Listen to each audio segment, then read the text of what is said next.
স্বাগত চট্টগ্রাম প্রতিদিনের সংবাদে আপনাদের সাথে আছি আমি জান্নাতুল ফিরদৌস রুবা। চট্টগ্রামে বানের পানি নামতেই ভেসে উঠছে ক্ষয়ক্ষতির চিত্র। পানিতে তলিয়ে গেছে চট্টগ্রাম বিভাগের ৫ জেলায় প্রায় ৪৫,০০০ হেক্টর জমির ফসল। মৎস্য খাতে আনুমানিক ক্ষতি প্রায় ২১০ কোটি টাকা। দিশেহারা কৃষক ও মাছ চাষিরা। নয়ন বড়ুয়া জয়ের পাঠানো তথ্যচিত্রের ডেস্ক রিপোর্ট।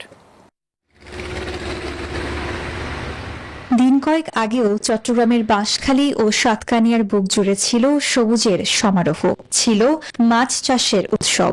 লাউ, শসা, মরিচ, বেগুন, বরবটি আর টমেটোতে ভরা ক্ষেতগুলো ছিল কৃষকের স্বপ্নের প্রতিচ্ছবি। কিন্তু টানা বর্ষণ আর পাহাড়ি ঢলের বন্যায় সেই স্বপ্ন এখন কাদা মাটির নিচে চাপা পড়ে গেছে।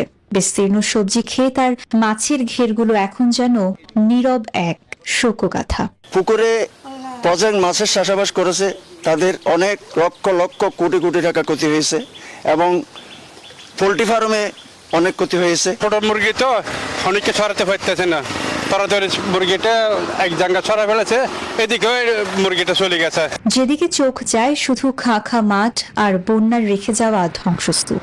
তিলে তিলে গড়ে তোলা শত একর সবজির বাগান এখন শুধুই ধ্বংসযোগ্য।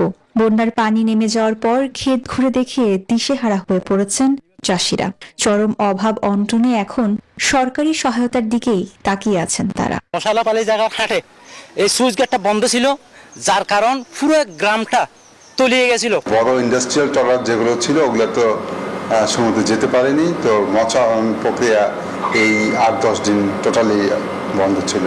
তবে কৃষি ও মৎস্য কর্মকর্তারা বলছেন চাষিদের আবারও ঘুরে দাঁড় করাতে নানা উদ্যোগ নিচ্ছে সরকার। আমরা সবজি এবং আমনের ক্ষেত্রে ১ বিঘা করে প্রতি কৃষক তার জমির জন্য যতটুকু সহযোগিতা দরকার ততটুকু আমরা প্রস্তাব দিয়েছি এবং সেটা আমরা উপকরণ হিসেবে প্রস্তাব দিয়েছি। আমরা আর্থিক আমরা কোনো প্রস্তাব দিইনি। মাঠ পর্যায়ে সার্বক্ষণিকভাবে আমরা চাষিদের পুকুরে পুকুরে আমরা কাজ করছি, যাতে খুব দ্রুত সময়ের মধ্যে তাদেরকে আবার চাষের আওতায় আনা যায়। তবে বন্যায় আমন ধানের বীজতলা ভেসে যাওয়া এবং পুকুরের পানি দূষিত হয়ে পড়ায় চাষিদের পক্ষে আবারও ঘুরে দাঁড়ানো এতটা সহজ হবে না বলে মনে করছেন কৃষি ও মৎস্য গবেষকরা।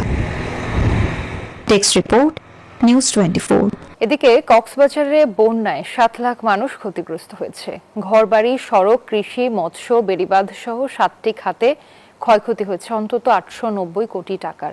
জেলা প্রশাসনের করা প্রাথমিক ক্ষয়ক্ষতির তালিকায় এসব তথ্য উঠে এসেছে। কক্সবাজারে ৪ থেকে ১২ জুলাই পর্যন্ত ৯ দিন মুষলধারে বৃষ্টি হয়। এর সঙ্গে পাহাড়ি ঢল যুক্ত হয়ে জেলার বিভিন্ন এলাকায় বন্যা দেখা দেয়। এছাড়া বেশ কটি পাহাড় ধসের ঘটনাও ঘটে। ১২ জুলাইয়ের পর বন্যা পরিস্থিতির উন্নতি হলেও এখনও অনেক মানুষ পানিবন্দী। খাগড়াছড়িতে বন্যার পানি নামতে শুরু করেছে, পাশাপাশি স্পষ্ট হচ্ছে ক্ষয়ক্ষতির চিত্র। এই জেলায় সবচেয়ে বেশি ক্ষতিগ্রস্ত হয়েছে কৃষি, মৎস্য ও প্রাণী সম্পদ খাত। একই সঙ্গে টানা বর্ষণ ও পাহাড়ি ঢলে জেলার বিভিন্ন সড়কও ভেঙে পড়েছে। দীঘিনালা উপজেলার মেরুং, কবাখালী ও বোয়ালখালী ইউনিয়নে ক্ষয়ক্ষতির পরিমাণ সবচেয়ে বেশি। জহুরুল আলমের তথ্যচিত্রে ডেস্ক রিপোর্ট। বন্যার পানি নেমে গেলেও রয়ে গেছে ক্ষতচিহ্ন। পাহাড়ি ঢল আর টানা বর্ষণে খাগড়াছড়িতে কৃষি, মৎস্য ও প্রাণী সম্পদ খাত ব্যাপকভাবে ক্ষতির মুখে পড়েছে। কৃষকের বছরের একমাত্র আয়ের উৎস এখন ধ্বংসস্তূপে পরিণত হয়েছে। জেলার বিভিন্ন এলাকায় সবজি ক্ষেত, আউশ ধান ও আমনের বীজতলা পানিতে তলিয়ে নষ্ট হয়েছে। শুধু খাগড়াছড়ি সদর উপজেলার ৫টি ইউনিয়নেই ক্ষতির শিকার ৯৫৩ জন কৃষক। ফসলের পাশাপাশি নষ্ট হয়েছে গোখাদ্য ও মাছের ঘের। ঋণের বোঝা নিয়ে দিশেহারা কৃষক। সরকারি সহায়তা ও প্রণোদনা পেলে আবারও ঘুরে দাঁড়ানোর আশা তাদের। বন্যায় আমাদের ধানের জমিগুলো আছে যে অনেক ক্ষয়ক্ষতি হয়েছে, ধানের বীজ ফেলানো হয়েছে, এগুলাও ক্ষতি হয়েছে। ধানের জমি চারা জ্বালা এগুলো অনেক পানির নিচে ডুবে গেছে। জমিনের মধ্যে অনেক পানি উঠে আর ওই যে ফসল ধানের জমি ডুবে গেছে। ক্ষতিগ্রস্ত কৃষকদের তালিকা করে প্রণোদনা দেওয়ার আশ্বাস কৃষি বিভাগের। কৃষকদের মাঝে আমরা সামনে যে প্রণোদনা কার্যক্রমগুলো, বিশেষ করে গ্রীষ্মকালীন সবজি আমাদের যে বাকি আছে ওটা আমাদের ক্ষতিগ্রস্ত কৃষকের মাঝে দিয়ে আমরা কিছুটা ক্ষতি পোষাতে পারবো। আর সেই সাথে আমরা যদি কিছু সহায়তা কৃষকদেরকে দিতে পারি, সেজন্য আমরা ঊর্ধ্বতন কর্মকর্তাকে জানিয়েছি। এবারের বন্যায় জেলার ১০৩১ হেক্টর জমির ফসল ক্ষতিগ্রস্ত হয়েছে। এর মধ্যে আবার ১৪৩ হেক্টর সবজি, ১৩৮ হেক্টর আউশ ধান এবং ২০২ হেক্টর আমনের বীজতলা। Desk report, news 24। বৃষ্টি ও পাহাড়ি ঢলে রাঙ্গামাটির কাপ্তাই হ্রদের পানি বৃদ্ধি পাওয়ায় জলবিদ্যুৎ কেন্দ্রের 16টি গেট খুলে দেওয়া হয়েছে। বেলা 11টায় আনুষ্ঠানিকভাবে গেট খুলে দেয় কর্ণফুলী পানি বিদ্যুৎ কেন্দ্র কর্তৃপক্ষ। পানি বিদ্যুৎ কেন্দ্র কর্তৃপক্ষ জানায়, কর্ণফুলী নদীতে 9,000 কিউসেক পানি ছাড়া হচ্ছে। এরই মধ্যে 5টি ইউনিটে 32,000 কিউসেক পানি নিষ্কাশিত হচ্ছে। এর আগে বৃহস্পতিবার সন্ধ্যায় হ্রদের পানি বিপদসীমার কাছাকাছি চলে আসে। উজান ও ভাটি এলাকার বন্যা নিয়ন্ত্রণ এবং সামগ্রিক পানি ব্যবস্থাপনার স্বার্থে বাঁধের স্পিলওয়ে গেট খোলার সিদ্ধান্ত নেওয়া হয়।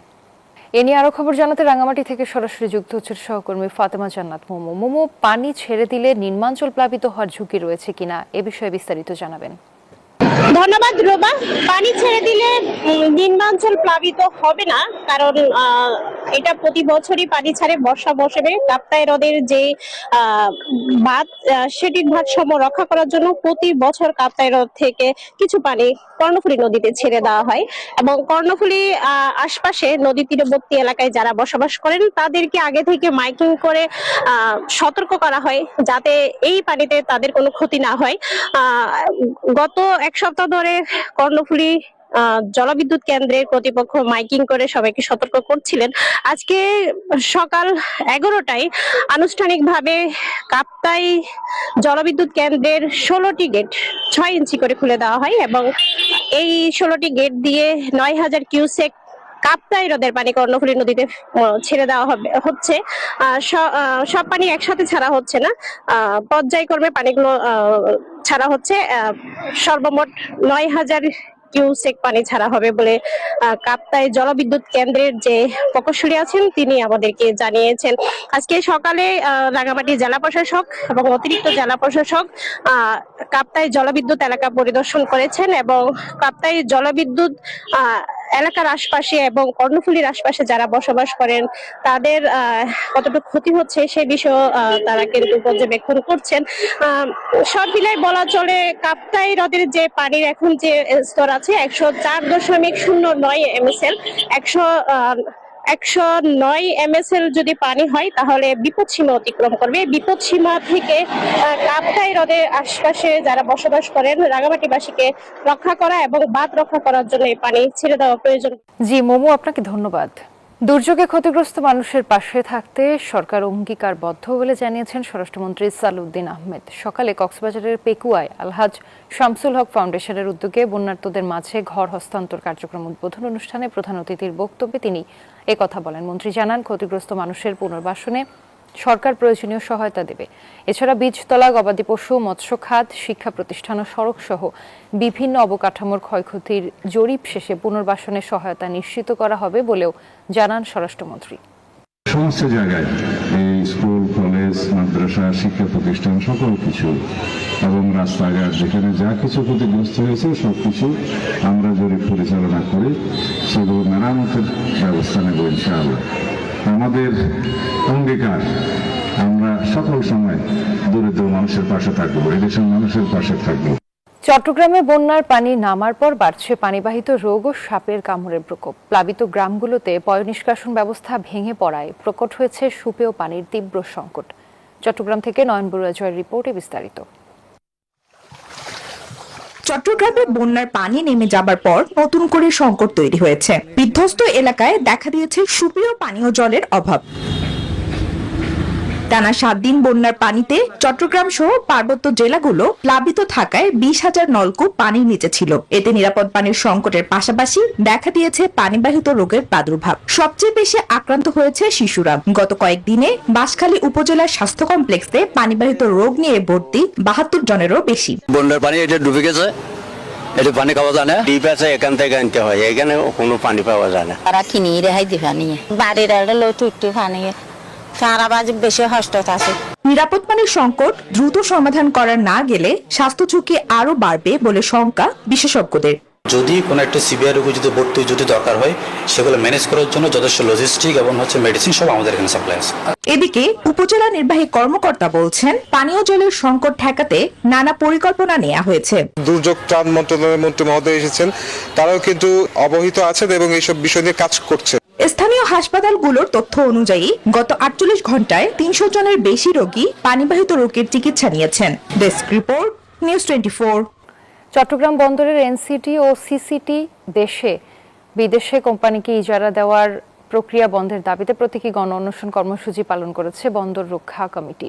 সকালে প্রতীকী গণ অনশন কর্মসূচিতে সংহতি জানায় শ্রমিক কর্মচারী ঐক্য পরিষদ সহ বিভিন্ন রাজনৈতিক সংগঠন। এই সময় নেতারা বলেন, জনগণের অর্থে নির্মিত এনসিটি ও সিসিটি দেশীয় ব্যবস্থাপনায় সফলভাবে পরিচালিত হচ্ছে। বলেন, বন্দরের আশেপাশে কৌশলগত নানা স্থাপনার কাছাকাছি বিদেশি নিয়ন্ত্রণ জাতীয় নিরাপত্তার জন্য ঝুঁকি। এই সিদ্ধান্ত থেকে সরে না আসলে কঠোর কর্মসূচির হুঁশিয়ারিও দেন তারা।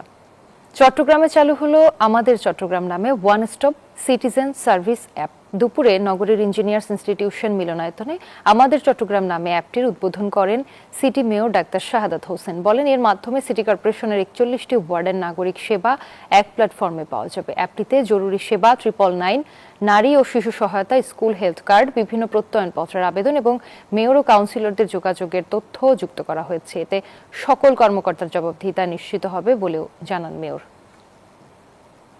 কুমিল্লা সীমান্তে চোরাচালান বিরোধী অভিযানে প্রায় ৭৫ লাখ টাকার ভারতীয় কাপড় জব্দ করেছে বিজিবি। এ সময় চোরাচালানে ব্যবহৃত একটি বাহনও জব্দ করা হয়েছে। বিজিবি জানায়, শনিবার ভোরে গীতবাড়ি বিওপির একটি টহল দল মাদক ও চোরাচালান বিরোধী অভিযানে নামে। সীমান্ত থেকে প্রায় ৫০০ গজ বাংলাদেশের অভ্যন্তরে মনতলা এলাকা থেকে একটি যানবাহন সহ বিপুল পরিমাণ ভারতীয় কাপড় জব্দ করে, তবে কাউকে আটক করা সম্ভব হয়নি।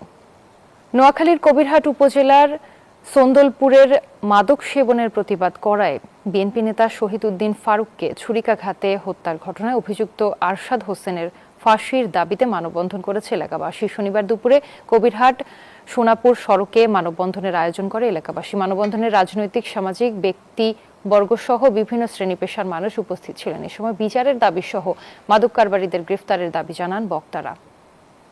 দর্শক, বৈরী আবহাওয়ায় কিছুটা ভাটা পড়েছে কক্সবাজারের পর্যটন খাতে। এ নিয়ে কক্সবাজার থেকে বিস্তারিত জানিয়েছেন আমাদের সহকর্মী ইরফানুল হাসান। ৩ নম্বর সতর্কতা সংকেত, আকাশের রঙও আজকে বেশ কালো। কিছুক্ষণ পরপর বৃষ্টি হচ্ছে কক্সবাজারে, যার ফলে কক্সবাজার সমুদ্র সৈকতে পর্যটক আগমন বেশ ভাটা পড়েছে। আজকে ছুটির দিন, শনিবারে অন্যান্য সময়গুলোতে যে পরিমাণ পর্যটক কক্সবাজার সমুদ্র সৈকতে ঘুরতে আসেন, আজকে সেই পরিমাণ পর্যটক আসলে নেই। বিশেষ করে কয়েকদিন আগে কক্সবাজারে যে টানা বর্ষণের ফলে বন্যা পরিস্থিতি সৃষ্টি হয়েছিল, বন্যা হয়েছিল, যার ফলে কিন্তু পর্যটক কক্সবাজার আগমন বেশ কম রয়েছে এবং এরই ফলে কক্সবাজারের হোটেল, মোটেল, রেস্তোরাঁ সহ পর্যটন সংশ্লিষ্ট যে সমস্ত ব্যবসা প্রতিষ্ঠান রয়েছে তাদের মাঝেও বেশ পর্যটক খরায় তারা ভুগছে। তবে এখন আসলে কক্সবাজারের বিভিন্ন হোটেলে বেশ অফার দিয়ে পর্যটক টানার চেষ্টা করা হচ্ছে।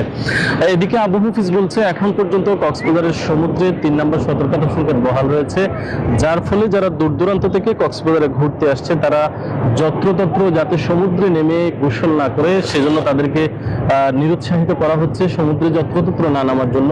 লাইফ গার্ডের পতাকা চিহ্নিত যে সমস্ত এলাকাগুলো রয়েছে সেখান থেকে সমুদ্রে গোসলে নামার জন্য বলা হচ্ছে। তবে কক্সবাজারের পুরো সৈকত জুড়ে, কক্সবাজারের কলাতলি, সুগন্ধা এবং লাবণী সহ সবকটি পয়েন্টে লাইফ গার্ডের কর্মীরা বেশ সতর্ক করছেন। পাশাপাশি জেলা প্রশাসনের পক্ষ থেকেও এখানে যারা আগত পর্যটক রয়েছেন তাদেরকে সতর্ক করা হচ্ছে। তবে বর্ষার সময় অন্যান্য বছরগুলোতে যেমন প্রাণহানির ঘটনা ঘটে কিংবা পর্যটকদের সমুদ্রে ডুবে যাওয়ার মতো ঘটনা ঘটে, এখন পর্যন্ত আসলে আমরা তেমন কোনো ধরনের দুঃসংবাদ পাইনি, যার ফলে যারা কক্সবাজারে ঘুরতে আসছেন এই সময়টাতে আসলে তারা বেশ উপভোগ করছেন কক্সবাজারকে। সব মিলিয়ে কক্সবাজার সমুদ্রে ৩ নম্বর সতর্কতা সংকেত থাকলেও পর্যটক সমাগম কিছুটা কম, কিন্তু নিশ্চিদ্র নিরাপত্তায় কক্সবাজারে সময় কাটাচ্ছে পর্যটকরা। এই ছিল কক্সবাজার থেকে পর্যটন এবং আবহাওয়ার সবশেষ খবর। আর এই ছিল নিউজ 24 চট্টগ্রাম প্রতিদিনের সংবাদে। ধন্যবাদ।